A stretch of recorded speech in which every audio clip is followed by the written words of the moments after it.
I was on a 2-week-long vacation with my childhood best friends, Jonah and Megan. The three of us had always wanted to go to Vegas, so when we could finally afford to do it, we didn't waste any time booking the flights and the hotel. And while Jonah was excited for the bit of gambling we planned on doing, I couldn't wait to visit a supposedly abandoned ghost town that my uncle used to tell me stories about. And even though they were against it at first, we rented a truck and drove to the ghost town on the first day of our second week in Vegas. We made sure to get there around 4:30 in the afternoon so that we could explore a bit while the sun was up but didn't have to put up with the intense heat for too long. I have to admit though, as soon as we got to the ghost town, it sort of hit me that it wasn't what I was expecting. My uncle made it sound like all of the houses were still in good condition and like it was stepping into a time capsule from when the town was abandoned in the 50s. But that wasn't the case at all. It was like walking through a desolate wasteland as we walked through the streets surrounded by buildings that were marked by graffiti. Most of them even had massive holes in the side of the houses that you could see right through. And I could tell that Jonah and Megan were getting uncomfortable as we walked down the street. They kept looking around as if they were worried that we were being followed.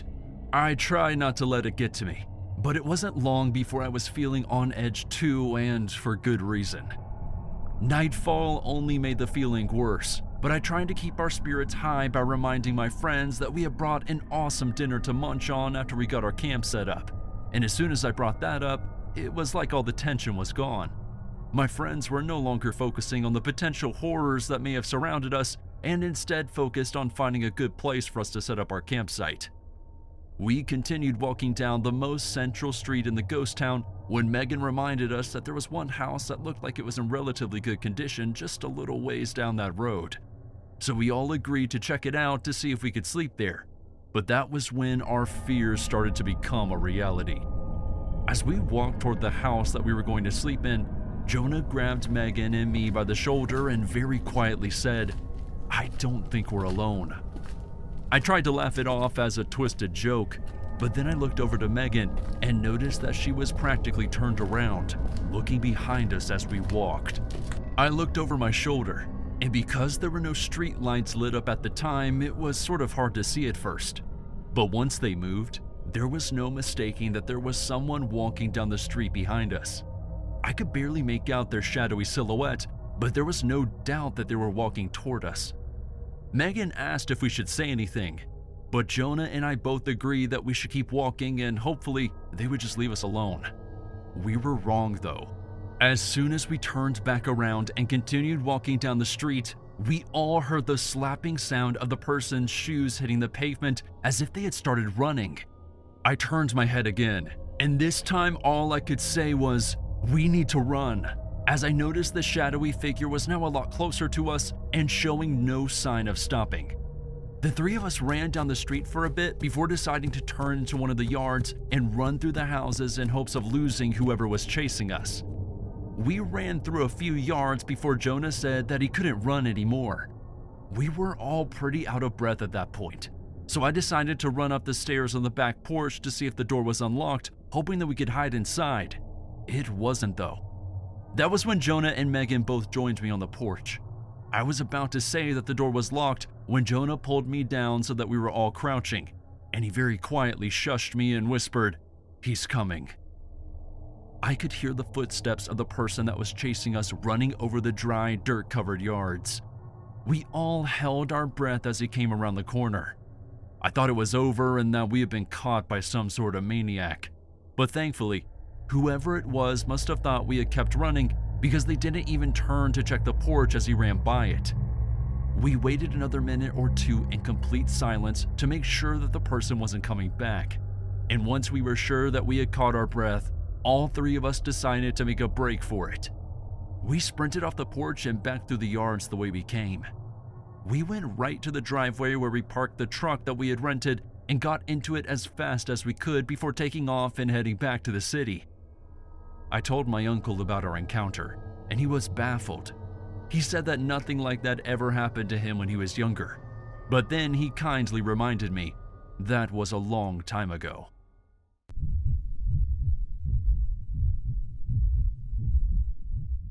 I never believed in the paranormal or anything like that, But I still can't explain what happened to me when I finally visited the supposedly haunted ghost town that was about an hour from my house.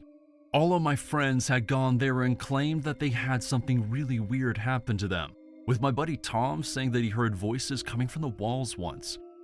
I didn't plan on going into any of the houses, but on the week before Halloween, I thought it might be fun to walk through the town at night. I planned on going with all my friends, but they were all busy, so I figured that I could just go and check it out by myself. When I pulled into the first empty driveway that I saw that was part of the abandoned property, I had to take a second because I suddenly became short of breath.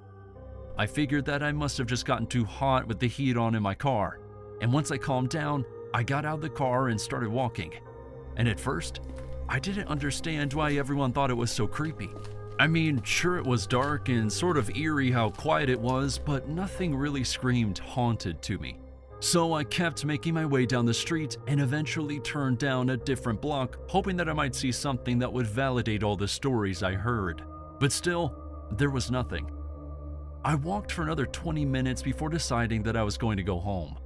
When I turned around to walk back to my car, though, I was suddenly overcome with that shortness of breath again. I tried to just walk it off and kept making my way back toward my car, but things only got worse. As I walked, my vision slowly started to get foggy and everything in front of me started to become really blurry. I rubbed my eyes, but nothing would help.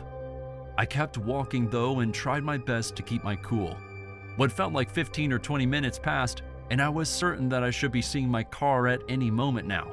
But at some point, I must have gotten turned around, because when my vision started to clear up, I didn't recognize anything around me. I couldn't fight it anymore, and I was starting to freak out as I tried to get my bearings so that I could get back to my car as fast as possible. That was when I saw what I was almost positive was the main road through the yard of the house that was in front of me.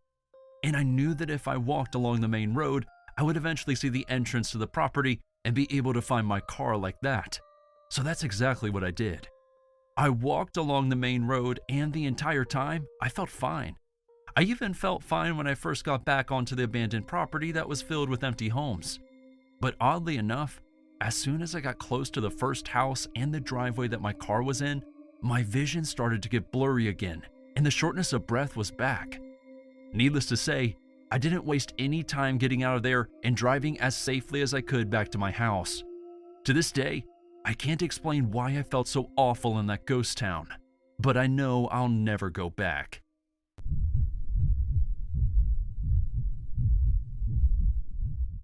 I had just turned 16 when we moved out of my childhood home and across the country to a small town in Texas.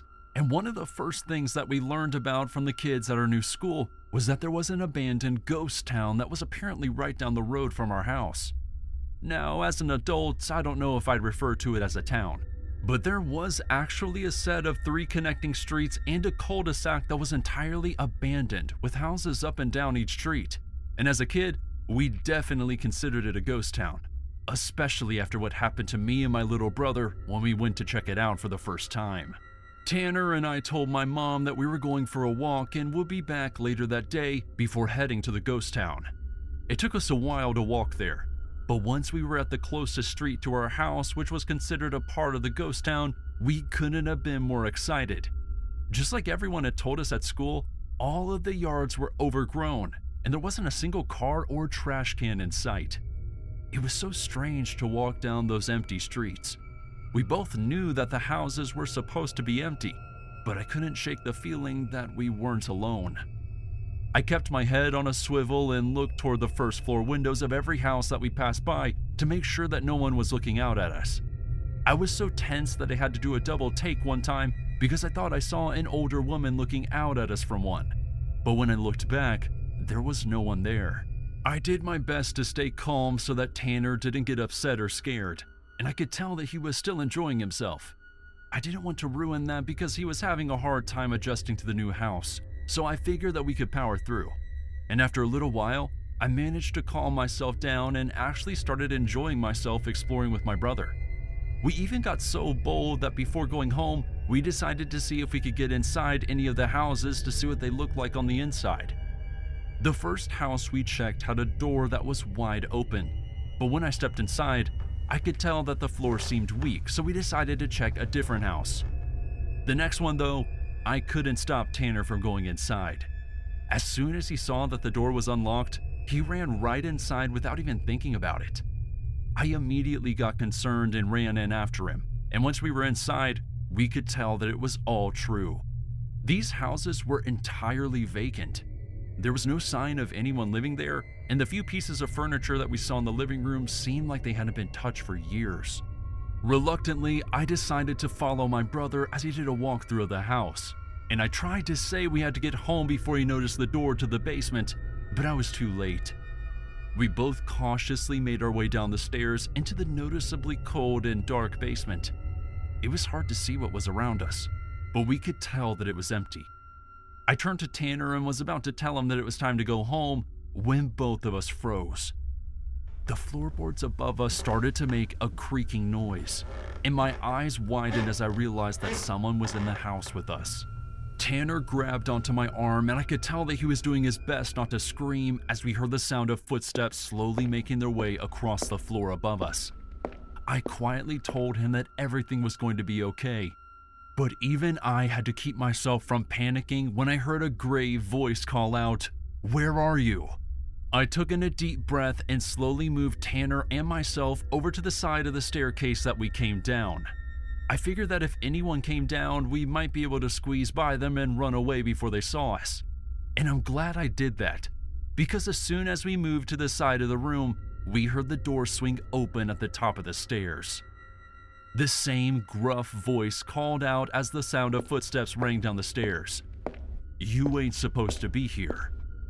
I held Tanner close as the man made his way down the stairs, and we both did our best to keep ourselves out of sight until he was fully down the stairs. He walked into the basement and started to look around. We only had a second to move, so I pushed Tanner toward the stairs and he got the cue to start running.